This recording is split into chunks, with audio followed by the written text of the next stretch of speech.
Ayan guys, sarap. Kain tayo. Pinagpawisan na yung person sa kusina.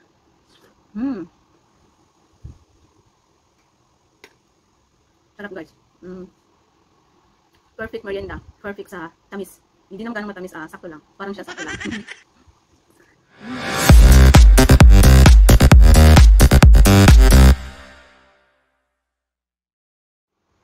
Bulaga! So ayan guys, magandang buhay sa lahat. So dahil nag-iisa ko ngayon, walang amo. So ito yung naisipan ko na lulutuin ngayong araw na to. Merienda, pwede na rin dinner or lunch. So ito guys, tinatawag nilang tutong, balatong, or ginataan ng munggo na may malagkit. Ayan guys. So ito guys, meron akong malagkit. Ayan, ang dami diba? Pero ang iba nito gagawin kong biko. Ayan. At meron din akong brown sugar. I think this one is 1/4. Ayan. Meron akong munggo, yung munggo ko na nakaraan. Ayan, may price pa guys. $8 ang balot kasi nagluto rin ako ng munggo. So nakita ko sa YouTube kung paano lutuin. So mamaya guys, gagawin natin. At syempre, meron akong isang latang gata. Ayan. Isang latang gata ako. Ayan guys, tara samahan niyo ako at imikos-mikos na natin. At syempre, imbis na condensed milk or iba milk, ito na lang gagamitin ko mamaya. Ayan. Baka hindi siya ganong matamis. So lalagyan natin sa ibabaw ng ito. Tara guys, samahan niyo ako.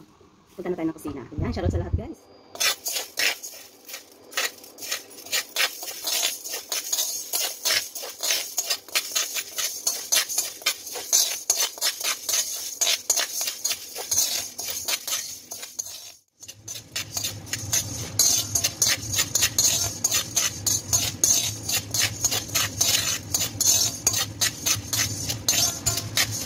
Pwede na ito guys. Ayan guys, brown na siya. Ayan na siya guys, palamigin muna natin. At siguro mga isang kalahati. Diba? Natin. Bubuksan natin yung yung coconut.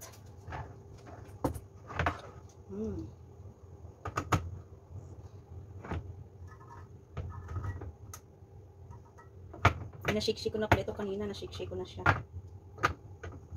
Ay, parang ayaw mabuksan. Oh my gosh.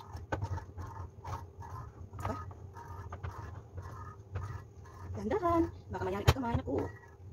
Guys, happy na siya. So guys, hugasan na natin yung malagkit. Magpakulo muna pala tayo ng tubig. So, ayan guys, magpakulo muna tayo ng tubig para mabilis lumambot yung malagkit. Ayan. Takpan natin. Ayan. Tapos ngayon guys, hugasan natin ang malagkit.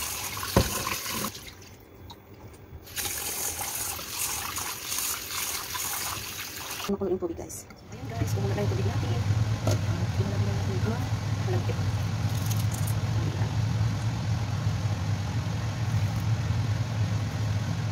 So ayan na guys yung munggo. Ilalagay natin sa plastic at durug-durugin. Dito mainit na siya.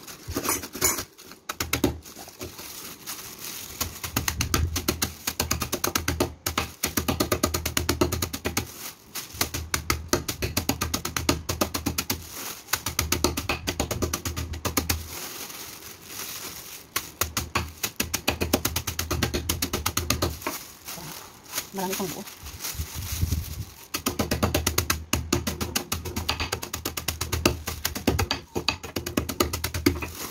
Aba.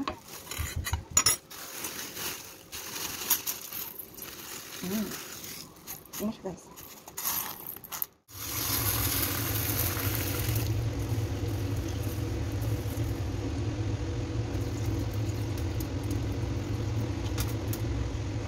So guys, kumulo na ang ating malagkit at ilalagay na natin ang munggo.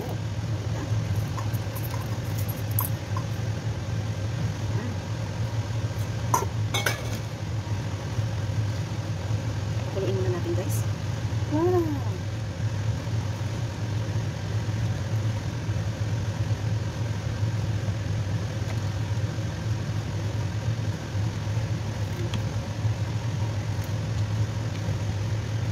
I think halbiro.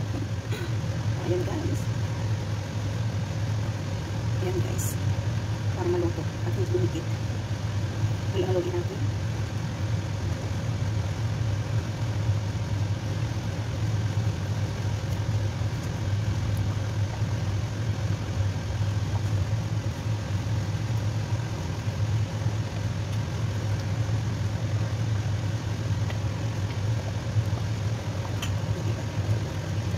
Hello pa guys.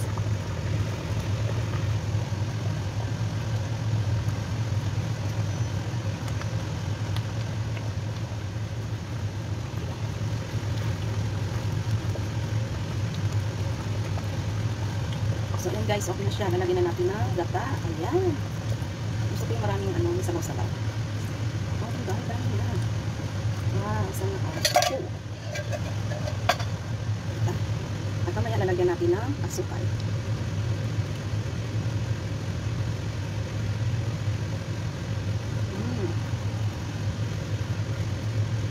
Sarap ito guys. Pakuluin muna natin.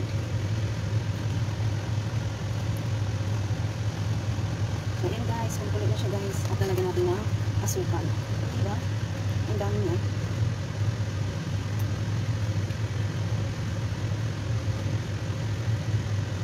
Parang hindi dumikit guys. Haluin natin. Ayan, lalagyan na natin ng asukal.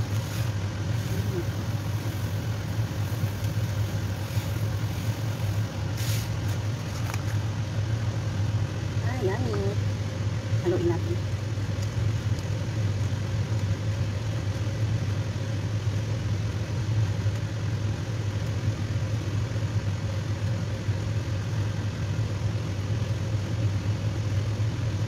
Medyo dumidikit siya guys sa sa ginamit kong kaldero. I-taste natin guys kung ano siya. Matamis na. So ayan guys, okay na ang kanyang taste. Medyo matamis na siya pero ayaw ko na masyadong matamis. Ayan. Malapit na tayo magkainan guys. Ayan. Diba? Gusto ko yung gusto ko yung medyo may sabaw-sabaw. Ayun. O, diba? Malambot na rin yung mundo. Tsaka yung malagkit. Ayan, kain tayo guys. Medyo marami-rami ito. Ayan guys, medyo may sabaw siya. Hindi gaya nung nakita ko sa YouTube. Pero okay na yan guys. Kasi gusto ko mamaya higupin din naman yung sabaw niya. O diba? So, kakain na tayo guys. Ayan. Sarap. Medyo matamis siya konti. Pero okay na yan. Kung sa amin pa guys is malapuyot tong gata. O, diba?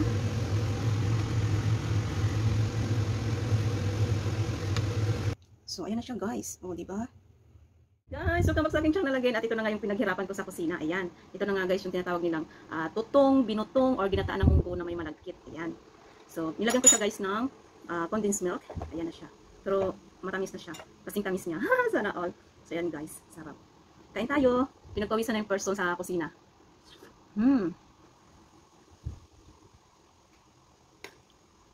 Sarap guys. Perfect merienda. Perfect sa tamis. Hindi naman ganun matamis, sakto lang. Parang siya sakto lang.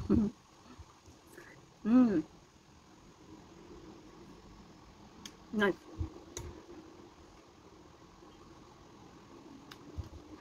Sakto rin sa pag maulan ng panahon. Pagkain din ng walang ngipin.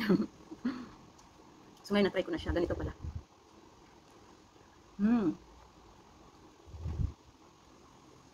Nice.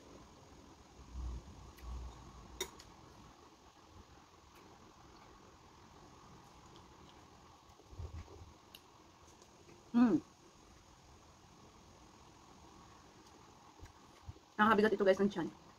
So sira na naman ang diet. Okay lang kasi yesterday and today, no rice.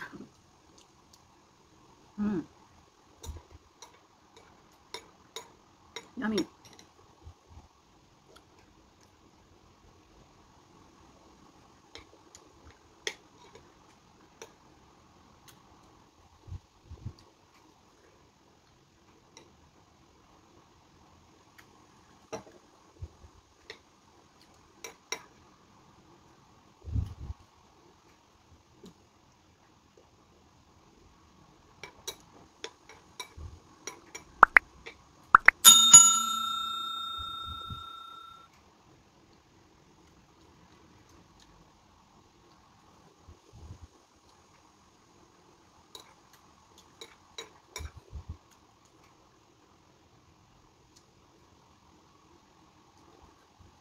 Yung munggo guys ang nagdala.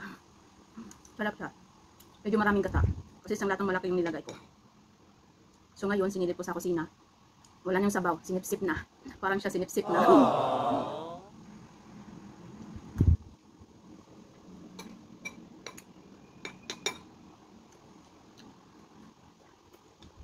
Ayan, thank you guys sa support. Shoutout sa lahat dyan. Kain po tayo ng dinner. Dinner na ito kasi 7:30 PM na.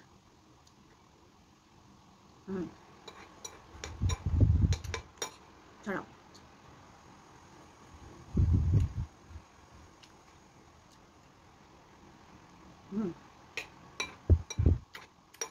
So guys, pag naubos ko to, wala. Sabi sa impas na auntie ni Jeline. Sarap siya.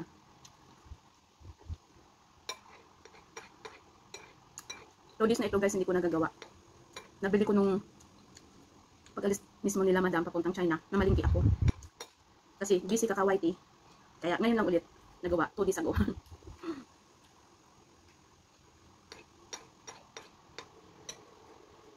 Marami pang naiwan na malagkit. May balak na naman ako guys. Pag wala sila ulit. Meron pa ako isang latang gata. Kasi pag bumili ka ng dalawa, mas makamura ka. Kaya, ayan. Tapos may malagkit pa at saka brown sugar. So, alam na this. Magbibiko ulit. Ay, first time ko magawa ng biko. Kasi dati ang trip ko guys, pag wala sila rito, macaroni salad. Yan. Gumagastos yung person para may ma-vlog or gawing merinda na rin. Malapit na maabot guys. Shout out nga pala dyan, Eugene Poranyal. Ayan. Kuya Rom, shout out din. Ang aking mga classmates sa mga live streaming. Ayan. Ma'am Chi, shout out sa'yo dyan. BRDN, shout out sa'yo dyan. Ito na yung niluto ko na hindi matuloy-tuloy. So ngayon, natuloy na siya.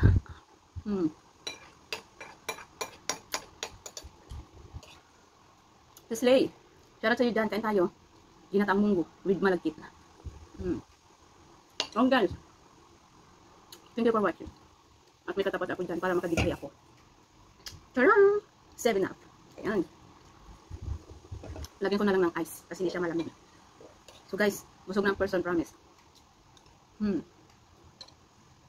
So bukas, hindi na kailangan lagyan ng ganito. Kasi medyo matamis na siya eh. Ayaw ko na masyadong matamis. So ngayon, nilagyan ko nga siya. Tumamis siya lalo. Nice. Walang amo, naka-pedicure pa yan. O, diba? Sa paa at saka sa kamay. Siyempre, tatanggalin ko din yan. Kasi ayaw kong pakita sa kanila na maglalagay ako ng manicure or nail polish. Yan, galing pang Pinas siya. Pero, sa ibang amo guys is allowed ano ng ganito.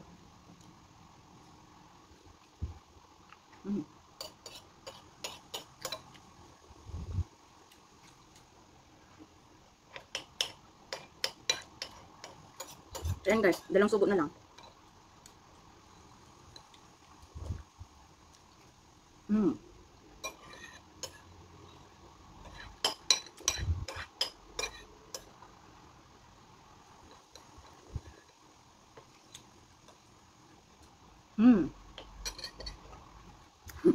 Iwas. Okay guys, thank you for watching and support sa aking premiere. Love you all, God bless, bye bye.